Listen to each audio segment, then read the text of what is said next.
Hello, we're in the Mojave High School band room today interviewing Mrs. Michelle Ribelin, who is the director.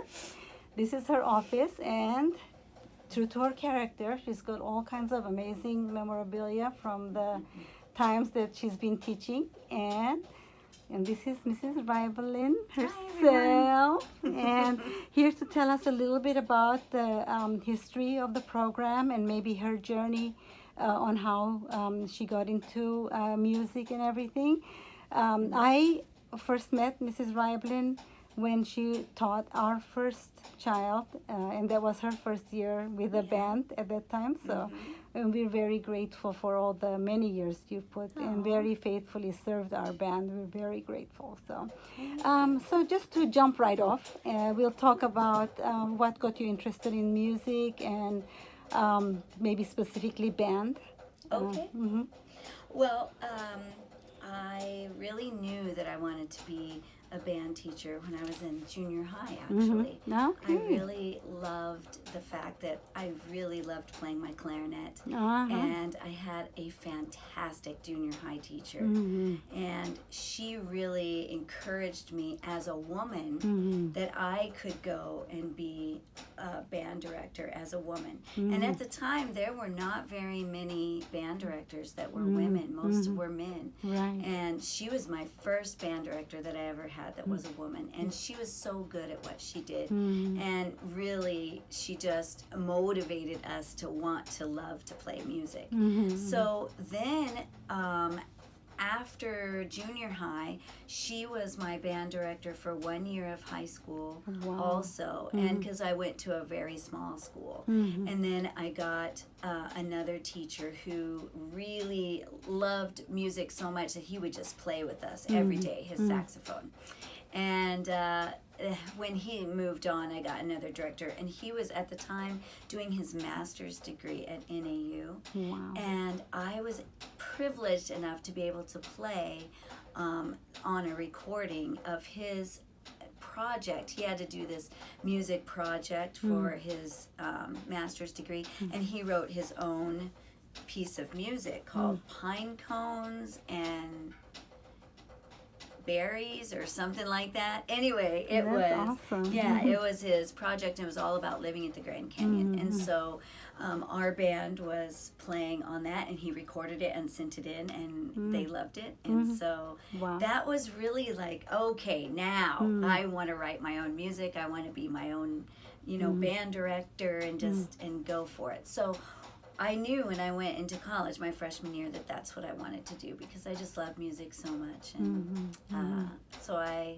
signed up to do all of my music classes and my teaching stuff. So my parents were really instrumental in helping me as well, because they are all musicians, and my whole family are musicians. So we play together, we sing together every time we get together. That's just part of what we do. And so it's a lot of fun. And so I grew up around music, and that's why I was so heavily involved in band and choir, and I did band and choir in college as well, and just loved it. Now you were in the marching band at NAU? I was in the marching band for all 4 years of NAU. Wow. And that was super fun. I went from a really tiny band. I lived at the Grand Canyon when I was young through high school. And then I went to Flagstaff, and my band at the Grand Canyon was maybe 15, 25 at the most my senior year. And then I went to NAU, and there was 150 kids in the band. And I was like, oh, this is amazing. Wow. So, yeah, it was a great experience. Yeah. And you did your music education? I did. I did music education at NAU. So. And then did you meet your husband at NAU? I did. Okay. I met my husband. He was actually there the exact same years that I was there, and he was studying engineering, but then he switched over to education as well. So, awesome. And then what brought you to Bullhead? Well, we were just both looking for jobs, and as you know, Flagstaff is a very difficult place to get a job, because a lot of people who live there, they want to stay there forever, they want to retire there, and then it's kind of political to be able to get into a college town for jobs. Yeah. So it was difficult. So we started looking on the outside of Flagstaff. And we put in some applications in North Phoenix and Joseph City and here in Bullhead City, and just different areas. And so we heard right away from Bullhead City. And what was amazing was that they hired us as a couple, and that was not their usual procedure to hire married people, for the same school district. That's so awesome. yeah, I really wanted this high school position way back when, but I don't know, it wasn't the right time, I guess, and it wasn't supposed to be yet, and so there was no high school position open. So I just took the elementary position for a while, but I loved it. It was a great way to start. Right. And then this position opened up, and you... Yes, after Mr. Corbel retired, then this position opened. They had a permanent sub in here for almost a year, I think. And then they called me and asked if I would like to come in for an interview. And actually my friend Lacey Huft, who was teaching art at River Valley, she told me, hey, the music position is open. And I was like, whew, that sounds great. So I got hired at River Valley before I got hired here. So I was working at River Valley, and then I found out this position was open, and I actually interviewed with Mr. and Mrs. Silk. Who are the current superintendent? Yeah, that's amazing. They hired me, and I came on board. And Cheryl Wilhelm was kind of instrumental as well in helping me get the job. She was on the hiring board, and she just really spoke out for me, and she was a great mentor. Yes, we miss her here. Yeah, I miss her a lot. Yeah. So we were obviously very blessed that you were chosen to be the band director here. If you can maybe tell us a little bit of you've been here 10 years. Over 10 years now. Yeah, this is my 12th year. 12th year, yes, and that's a long time. Yeah. And tell us a little bit about the beginnings of when you first came and what you found here, how you built on the program. There were some things in place already, but you were able to build on that. Then maybe if you can tell us how the uniforms, this new color, because all of the past uniforms are green, except for this one, which is black with green and yellow highlights. It's a beautiful uniform. Thank you. So just give us a little bit of the beginnings, and then if you can, we'll go from there. So okay. So when I first came, the band had deteriorated just a little bit, and there was probably 20 kids in the band. When I came, I found that the kids that were here, though, were very talented musically, and their level of playing was pretty good. Especially from where I came from, River Valley, it was a little tougher. Yeah. So I came and I conducted a couple of times, just like a guest conductor, and then I conducted for the graduation ceremony that year. And so when I took over the next year, there were definitely some challenges that I had to overcome, and trying to implement new procedures and the way that I thought the program should be run. So of course, kids they don't always take to change very well. So some of the kids were like, yay, I'm on board, let's do this. And then other kids were like, nope, and they quit. But you have some of that when leadership roles change. It's true. But I just found that, pretty much the kids that I had were really gung-ho and very excited. I had Jessica Martinez as my drum major, and she just came right up alongside me and said, whatever you want to do, I'm going to be here to help you. And Stuart Dubois, he was the assistant, and so both of them just really helped me a lot. And the band really started growing from there. I had Mrs. Andries at the junior high who was really bringing in a lot of great kids, and her training with them was invaluable to me. And her husband, Phil Andries, he did lots of drumline stuff with me too to help build up the drumline again, and just it was really good. I felt like I had a good team of people really helping. So we started growing, and I think in the last 12 years, the highest I've had is about 75 kids. Wow. And that's a lot. That's amazing. Yeah. These last few years with COVID and everything have made it a little bit tougher. So we are down to 45 right now, but I expect that will grow again. We have a really great new music teacher at Fox Creek, and so he's really excited about bringing things along and building it up. And so yeah. That is so exciting. Yeah. And then the uniforms? The uniforms. Okay, so when I came, the uniforms were made of heavy wool, and because I didn't really understand why you would have wool uniforms in the desert, because it was so hot. And I came from a mountain town, so I basically thought I was dying my first summer. So do. But, yeah, so I looked at the uniforms. We wore them for one season, and then the next season I said, we have to have new uniforms. So I got like a polyester blend, and I thought, well, if I'm changing uniforms, I might as well change up the color. And they need to be crisper, and they need to look more professional, because now I want to compete. And so I don't know how much competition happened before I came, like in those years with Mr. Corbel. Right. But when I came, I really wanted a competition band, so that's what I had in mind when I was starting.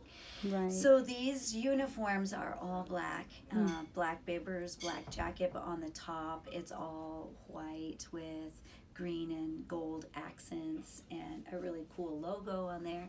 And they really stand out on the field, which I think is great. And then I got new shakos and new plumes to go on top. So I think they look sharp.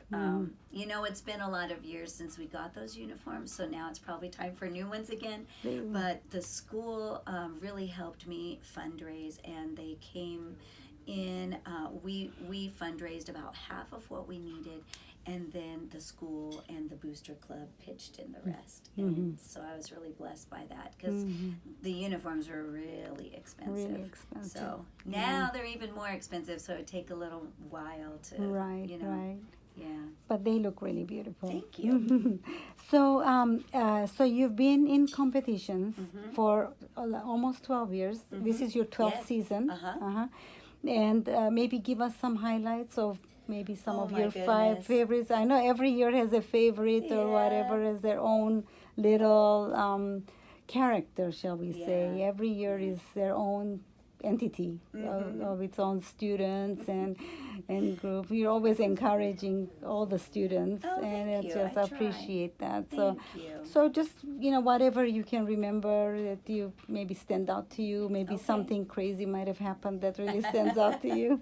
I know you were encouraging to our son, who really struggled with health his second year in band, and there were issues that you were very gracious with. I really appreciate that. Well, I loved him. Yeah, so anyway. And I still do. Yeah. Well, I think the first year really stands out to me as one of the shows that I just look back and kind of laugh about it, because that was the first year that I ever tried writing my own show.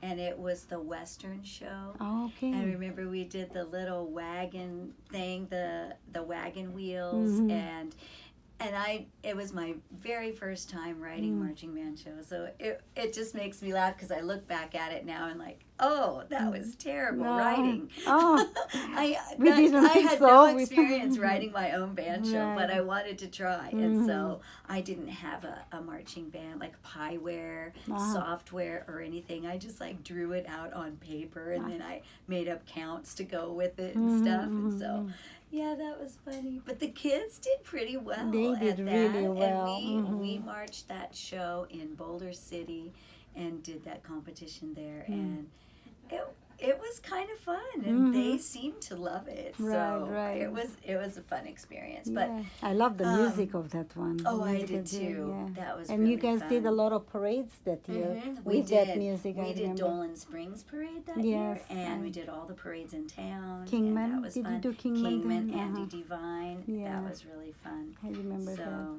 yeah, we've had a lot of good experiences from that first year. But I think one of the things that's one of the shows that I liked the best was the Heart Show. Oh, I loved that show.